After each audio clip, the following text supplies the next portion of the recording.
Is there such a thing as a badass vegetable garden?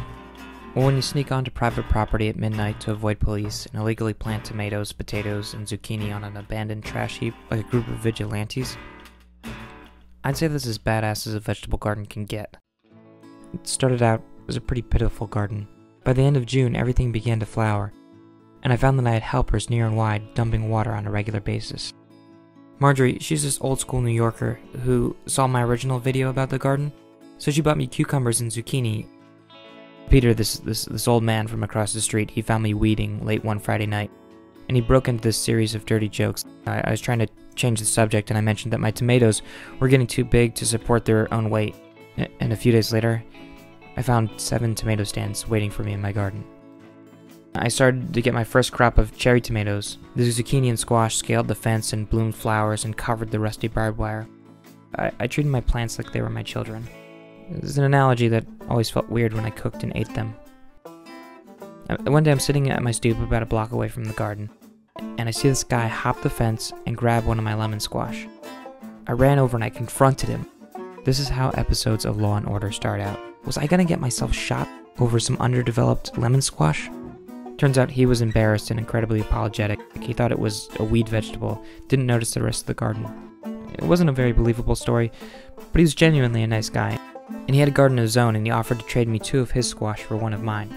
I accepted gladly. I originally planned to give half of the yield to either the owner of this spot or someone who really needed it. And considering the amount of junk food wrappers that I cleaned out of this garden, I'd say that my neighborhood could really use some more vegetables.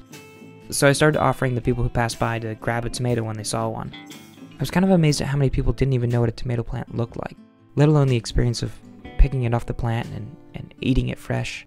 I mentioned to Marjorie that I'd like to give something to the owner if I could find them. You know who owns this? That church on the corner. Oh, really? That or Armenian Catholic church. I knew what I had to do now. My girlfriend, a trained chef, made some of the best homemade salsa you've ever tasted, using ingredients from the garden. You know, after planting a badass garden, the last place I thought I'd end up is Catholic Mass. But there I was, listening to religious chanting, with only my camera and a jar of homemade salsa. My name is Todd. Actually, I have a gift for you. I grew a garden in front of the parking lot this spring. Oh, you the garden? Yes. This is your handiwork? Yes. The fruit of your labor? I ended up eating lunch with them, and they were very kind people. They told me that they noticed the garden, and that they nearly tore it down, but it ended up inspiring them to fix it up for next year. This summer, my garden survived an earthquake, a hurricane, and the wrath of God. But Brooklyn had an early winter, and the season was over, so I composted the dying plants, and I cleaned out the trash one last time, and I found either a note to me, or perhaps the most serendipitous piece of litter ever. What's it say? Do all the good you can, by all the means you can, in all the ways you can, to all the people you can, or as long as you ever can. John Wesley. I don't know if someone left that or not for me, but if this spot is neglected in the future, I can assure you, I'll be back.